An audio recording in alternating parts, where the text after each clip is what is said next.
Good morning, everyone. This is Geeta Bhatt, and you are watching Geeta Bhatt Ki Haristal Diary. I hope you all are doing well. So, in today's session, we are going to discuss one of the famous play of Kalidas, Abhigyan Sakuntalam. So, let's begin our session in a simple way. Abhigyan Sakuntalam is commonly translated as the recognition of Sakuntala, is most famous Sanskrit drama of Kalidas. Kalidas is the greatest poet and dramatics of Sanskrit literature. So it is the beautiful play. It is the beautiful romantic play based on the story of Dushyant and Sakuntala. The play deal with love, separation, sufferings, memories, repentance, and reunion. And the lost ring become a symbol of this play.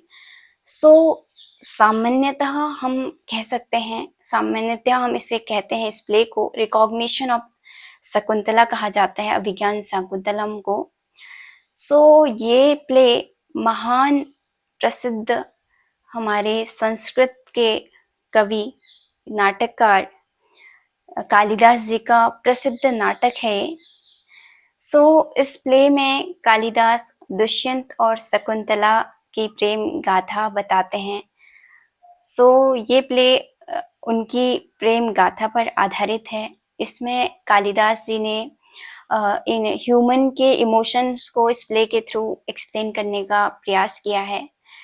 सो अब हम इस play को अच्छे से समझते हैं. सबसे पहले आप कालिदास जी को जानते हैं, जो one of the greatest poet and Sanskrit dramatics हैं लिटरेचर के. एंड इनके फेमस वर्क जो हैं वो बेस्ड हैं love, nature, human emotion and Indian cultural पर. और इनके कुछ फेमस वर्क इंक्लूड हैं Abhijnana Shakuntalam, Malavikagnimitram, Kumarasambhavam, Raghuvansha and Meghadutam and many more. So आज हम जो इनका प्ले डिस्कस कर रहे हैं that is Abhijnana Shakuntalam. So Abhijnana Shakuntalam इनका one of the famous play है, जो एक लव स्टोरी पर आधारित है, प्रेम गाथा पर आधारित है.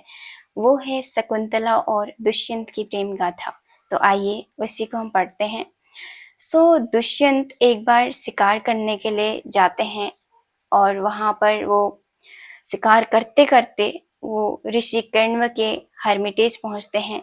वहाँ पर उन्हें उनकी फोस्टर डॉटर शकुंतला मिलती हैं. तो उनकी मुलाकात जो है शकुंतला से होती है. हर्मिटेज मीन्स आश्रम होता है एंड फोस्टर मीन्स उनकी पालित पुत्री है शकुंतला. आप जैसा कि जानते हैं, आपने कथाएं सुनी होगी, प्रसिद्ध है. तो आप जानते होंगे कि अप्सरा, मेनका और ऋषि विश्वामित्र की पुत्री है शकुंतला. सो इनकी मुलाकात हर्मिटेज में शकुंतला से होती है और ये दोनों एक दूसरे के प्रति आकर्षित हो जाते हैं. सो उसके बाद ये गंधर्व विवाह कर देते हैं. और जब ऋषि कर्ण आते हैं अपने आश्रम में, सो वो उन्हें ये चीज़ पता चलती है. सो जो दुष्यंत हैं, किंग दुष्यंत, वो उस आश्रम को छोड़ने से पूर्व शकुंतला को एक रिंग देते हैं और उनसे प्रॉमिस करते हैं कि उन्हें बहुत जल्द अपने महल ले जाएंगे. सो उसके बाद वो दुष्यंत वहाँ से चले जाते हैं एंड शकुंतला अपने आश्रम में अपने कार्य में बिजी रहती हैं. और एक दिन वो दुष्यंत के ख्यालों में, उनकी मेमोरीज में रहती हैं, खोई हुई रहती हैं. तो एक दिन उनके हर्मिटेज में ऋषि दुर्वासा आते हैं और उन्हें वो अपनी मेमोरी में इस तरह खोई होती हैं कि उन्हें उनके आने का पता नहीं चलता. और जब वो आते हैं और वो ये सब देखते हैं, उनका कोई स्वागत नहीं हो रहा है, तो वो इसे अपना अपमान समझते हैं और वो शकुंतला को कर्ज दे देते हैं. तो जैसे ही शकुंतला को कर्ज देते हैं कि तुम जिसकी स्मृति में हो वो तुम्हें अपनी स्मृति से वो तुम्हें जो है भूल जाए. सो तब जाके जो है शकुंतला हैं वो जागती हैं कि क्या हो गया एंड वो बहुत डर जाती हैं, ऋषि से क्षमा मांगती हैं. और उसके बाद वो सीधे दुष्यंत से मिलने के लिए जाती हैं और एक रिवर के पास जाती हैं. तो वहाँ पर उनकी जो है रिंग खो जाती है, जो उन्हें दुष्यंत ने दी होती है. फिर वो जब महल पहुँचती हैं और दुष्यंत के सामने जाते हैं तो दुष्यंत उनको पहचान नहीं पाते क्योंकि उन्हें श्राप मिला है ऋषि दुर्वासा का। तो श्राप के कारण उन्हें पहचान नहीं पाते और वो उस पहचान के लिए उन्होंने रिंग को दिया ही इसलिए था ताकि जब भी वो मिले तो पहचान पाए। तो वो रिंग ढूंढते हैं तो रिंग तो ऑलरेडी वो रिवर पर खो चुकी होती हैं।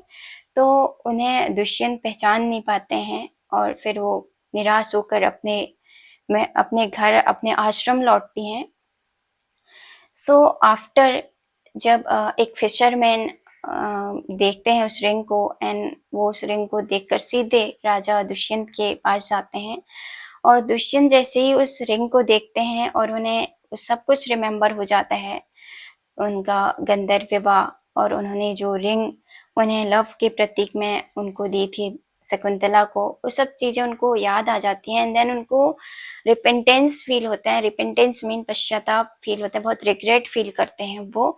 और देन उसके बाद वो सीधे ऋषि कण्व के हर्मिटेज आते हैं और शकुंतला से क्षमा मांगते हैं। सो उन्हें वो सारी चीज़ें रिमेम्बर हो जाती हैं एंड उस टाइम जो है उस समय बहुत बीत चुका होता है, लंबा समय हो चुका होता है। तो उस वक्त जो शकुंतला हैं उनके पास उनका सन होता है भरत। सो दुष्यंत उन दोनों को स्वीकारते हैं एंड फिर वो रीयूनाइट हो जाते हैं। At last we can say Abhigyan Sankuntalam is not merely a love story. It is the beautiful drama of love, nature, separation, sufferings, repentance, and reunion. And the lost ring become a symbol of the Abhigyan Sankuntalam and recognition of the play. सो ये play यहीं पर and होता है। इस play में जो है कालिदास हमें लास्ट में ये बताना चाहते हैं, उनका जो मैसेज है वो ये कन्वे करते हैं। वो इस प्ले के थ्रू दुष्यंत एंड शकुंतला के थ्रू ह्यूमंस के इमोशंस की डेप्थ को बताते हैं यहाँ पर। और जो लॉस्ट रिंग है वो रिकॉग्निशन का प्रतीक बन जाती है। तो ये प्ले यहीं पर एंड होता है। आई होप आपको ये प्ले समझ आया हो। सो मिलते हैं अपने अगले सेशन में। Keep learning, keep watching. Thank you so much.